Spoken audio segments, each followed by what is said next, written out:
Welcome back to our news bulletin. The global death toll from the novel coronavirus has crossed 42,000, with more than 850,000 total infections, while over 178,000 people have recovered.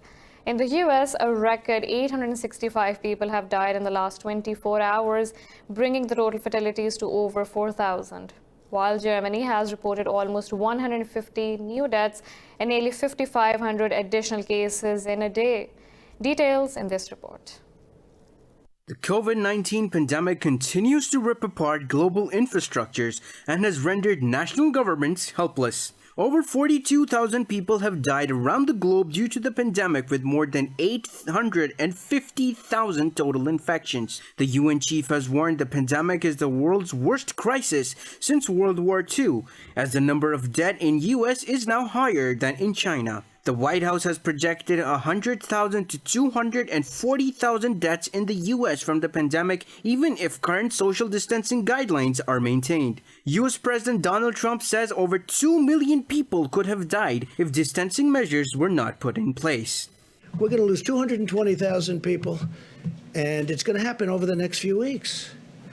And with that, I did start off by saying today, long before this question, I said, this is going to be a rough 2 or 3 weeks. This is going to be one of the roughest 2 or 3 weeks we've ever had in our country. We're going to lose thousands of people. Amid fast-spreading pandemic, countries have scrambled to establish makeshift hospitals and placed national lockdown to contain the spread, while Oman, Slovakia, Republic of Congo recorded their first COVID-19 deaths, while Japan remains on the brink of a state of emergency. Now is a very important time to avoid a rapid increase in infections. We remain on the brink, but we are not at a point to declare an emergency situation. That has not changed. While the pandemic also rattles global economies, governments and monetary institutions have announced trillions of dollars to mitigate the economic fallout. 82 COVID-19 patients in Pakistan have recovered so far as the country battles with the pandemic. The Health Ministry said 137 new confirmed cases were reported in the last 24 hours, bringing the total to over 2,000. All 4 provinces of the country have imposed conditional lockdowns to battle the virus. The Health Ministry said 46% of infected people came back from Iran, 27% from other countries, and another 27% transmitted locally. The ministry has reported 26 deaths across the country so far. It said 740 infections are recorded in Punjab, 676 in Sindh, 253 in Khyber Pakhtunkhwa, 158 in Balochistan, and 54 in the capital, Islamabad.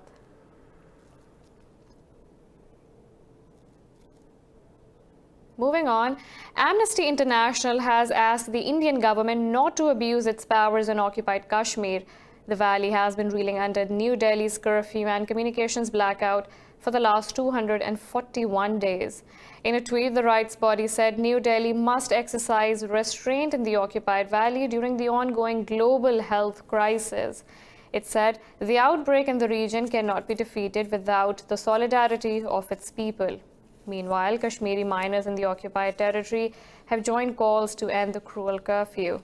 A 5th-grade Kashmiri student asked Indian Prime Minister Narendra Modi to end the internet blockade in the valley. The student said she hasn't attended her school since 5th August due to the clampdown imposed by the Modi government.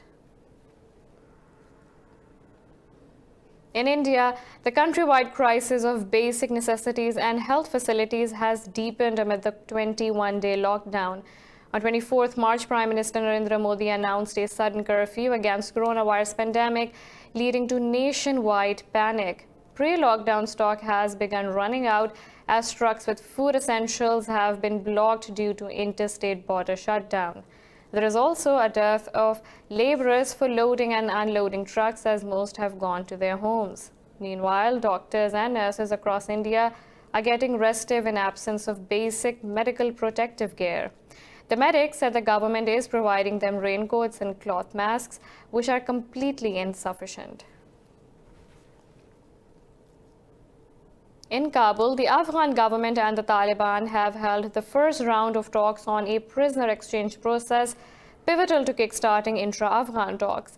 Under the Doha peace deal, both sides are required to release almost 6,000 prisoners. In a series of tweets, the Afghan National Security Council said the talks will continue between the two sides. Earlier, a 3-member Taliban team arrived in Kabul to monitor the government's release of imprisoned militants. U.S. Secretary of State Mike Pompeo has termed the recent developments good news. More from Afghanistan. 8 people have been killed after a vehicle was struck with a roadside bomb in southern Helmand province. Police said 2 others were wounded in the blast in Nehri Saraj district of the province. They said those dead belonged to the same family. No group has claimed responsibility yet. Iran's President Hassan Rouhani says the U.S. has missed a historic opportunity to lift sanctions on Tehran during the coronavirus outbreak. In a cabinet meeting, Rouhani said the sanctions have failed to hamper Iran's efforts to fight the pandemic. Rouhani said it was a great opportunity for Americans to apologize and to lift unjust sanctions on Iran. He said the COVID-19 crisis is a huge test for Iran, which the country has passed successfully. The president hailed doctors, paramedical staff, and security forces for their role in fight against the virus. Earlier, U.S. Secretary of State Mike Pompeo raised the possibility of easing sanctions on Iran to help fight the coronavirus. Speaking to media, Pompeo said the Trump administration evaluates its policies on a constant basis. He said U.S. sanctions do not apply to medical and other humanitarian goods. In another news, 21 people have been killed in floods caused by heavy rainfall in Iran as the country struggles to contain the coronavirus. Emergency Services spokesperson Mujtaba Khaledi said 22 people were injured while 1 remains missing. Khaledi said most of the casualties took place in the southern or central provinces. He said 11 people died in Fars province, 3 each in Hormozgan and Qom, 2 in the Sistan and Balochistan province, and 1 each in Bushehr and Khuzestan. The spokesperson said 1 person is reported missing in Hormozgan on the Gulf Coast. Last week's floods killed 12 people, and Khaledi warned of more heavy rain to come. In March and April last year, heavy rainfall and flooding killed at least 76 people in the country. Saudi Arabia has urged Muslims to wait until there is more clarity about the coronavirus pandemic before making plans to attend the annual Hajj pilgrimage.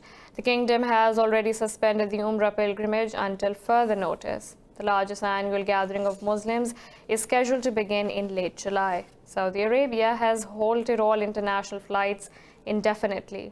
Last week, it also blocked entry and exit to several cities, including Makkah and Medina. The country has reported 10 deaths and over 1,500 coronavirus cases. Syria says it has thwarted an Israeli air attack over eastern Homs province and shot down its missiles. State media says the missiles were fired by the Israeli Air Force from Lebanese airspace. There were no immediate reports of damage or casualties. Officials said the target was a military airport where Iranian forces were present. Since the start of the Syrian conflict in 2011, Israel has carried out hundreds of attacks in Syria targeting government troops. Israel has not claimed responsibility for the attack. We have a lot more coming up right after this short break, so stay tuned.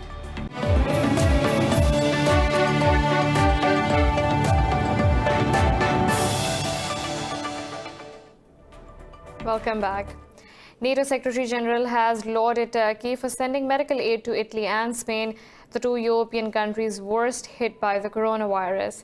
In a tweet, Jens Stoltenberg said, Turkey's initiative is NATO solidarity in action. He said he was proud to see NATO allies supporting each other through a joint disaster relief center. The Italian and Spanish delegation in NATO also thanked Ankara. Earlier, a Turkish military aircraft carrying medical aid departed from the capital Ankara for Italy and Spain.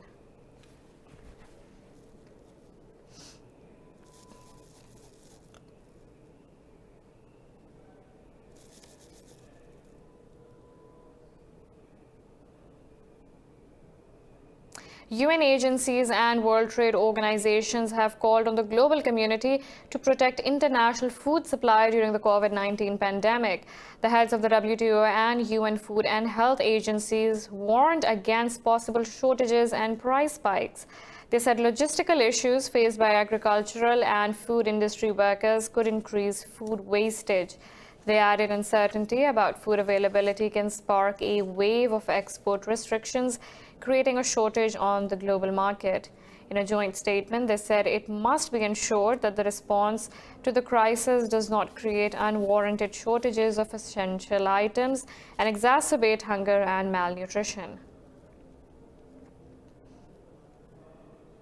Chad says it has deployed its soldiers to Niger and Nigeria in a counteroffensive against the Boko Haram militant group.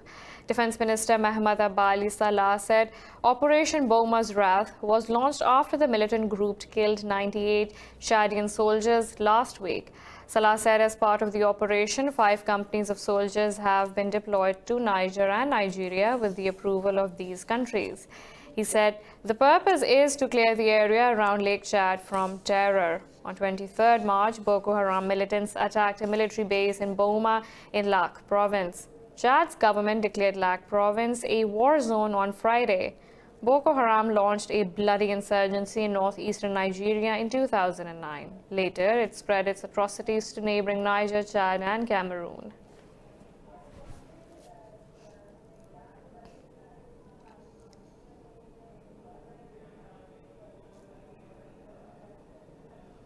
Venezuela has rejected the U.S. call to establish a transitional government to hold fresh elections.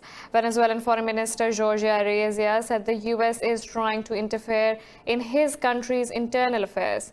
Arezia said Venezuela is an independent and democratic country and it will not accept interference from a foreign government. Meanwhile, Venezuela's opposition leader Juan Guaido has supported Washington's offer to step aside to allow the formation of an interim government. Guaido said the government should agree with the proposal as it ends the crushing U.S. sanctions.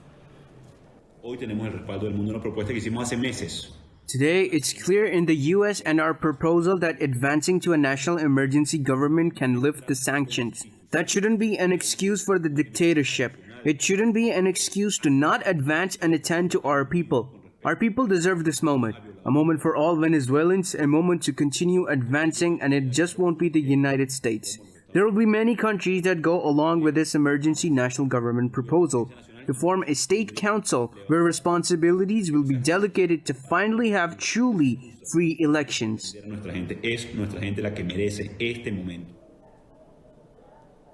Hundreds of Brazilians held a socially distanced protest in Rio de Janeiro against President Jair Bolsonaro's handling of coronavirus pandemic.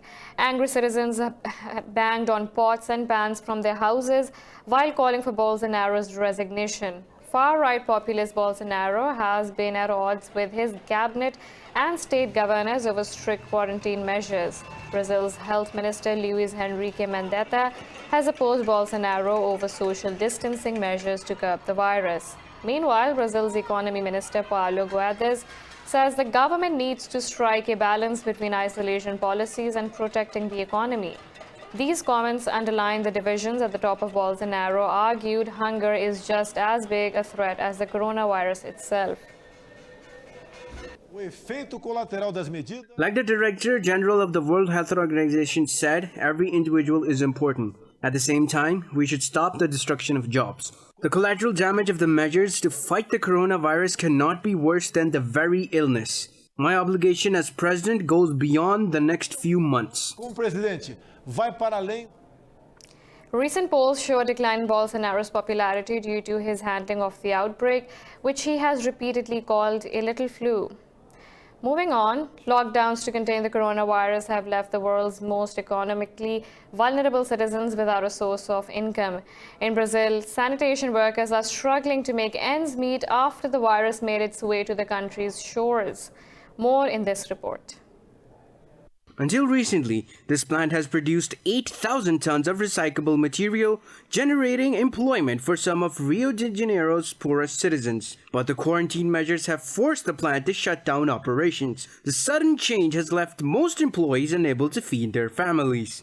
Our cooperative receives trash weekly. This week, the staff has nothing left, no money to buy their food and maintain their expenses. Have fun with the collection live today. One sanitation worker says her fridge has been empty since Brazil started implementing quarantine measures. It is very difficult right now. When I was working, at the end of the week, I was doing okay. My refrigerator was not full, but it was also not lacking. But now, it is like this. Brazilian President Jair Bolsonaro has repeatedly called for the reopening of the country's economy, saying a recession would be more harmful than the coronavirus. But experts say lifting quarantine measures too early could create a need for an even stricter lockdown.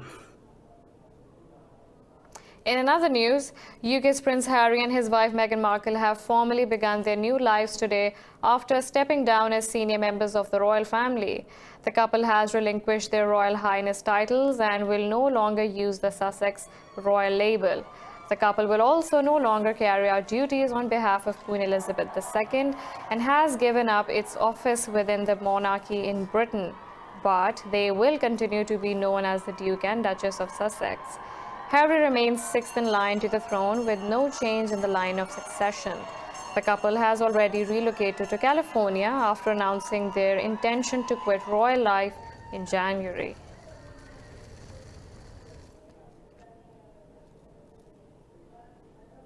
US-based hospitality group Marriott has reported a second major data breach to hit the hotel chain in less than 2 years.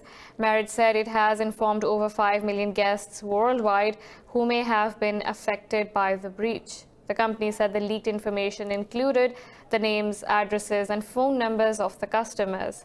Marriott said credit card information, passport numbers, or driving license information was not accessed in the breach. In November 2018, Marriott announced a massive data breach where hackers accessed private information of over 380 million guests.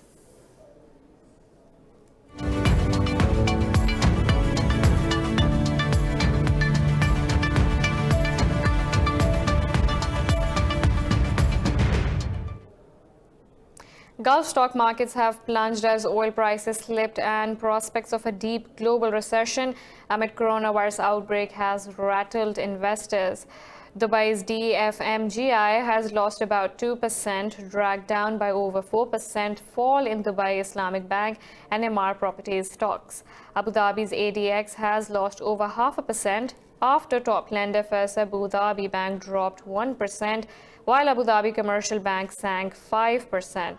Saudi Arabia's benchmark TASI has gained about 1%. Qatar's QSE has slipped a fraction as Qatar Islamic Bank stocks fall 2%. European markets are trading lower as global market sentiment continues to take a pummeling amid the coronavirus outbreak. London's FTSE 100 has slumped over 4% lower as banking sector stocks plunged between 3 and 7% after suspending dividend payments. CAC 40 in Paris is trading about 4% lower, while Frankfurt DAX has plunged about 3.5%. In Asia, Nikkei 225 led the losses, closing over 4.5% lower. Seoul's Kospi lost about 4%, while Hong Kong's Hang Seng traded over 2% lower. Shanghai Composite lost ground. Meanwhile, international benchmark Brent crude oil prices slashed over 5%.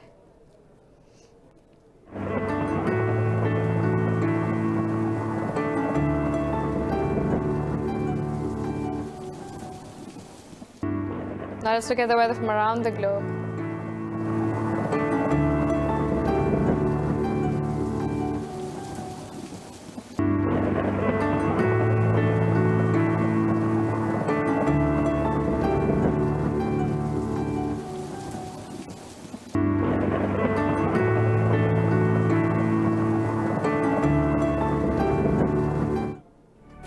This is all for now. For the latest updates, you can follow us on social media at Indus.News.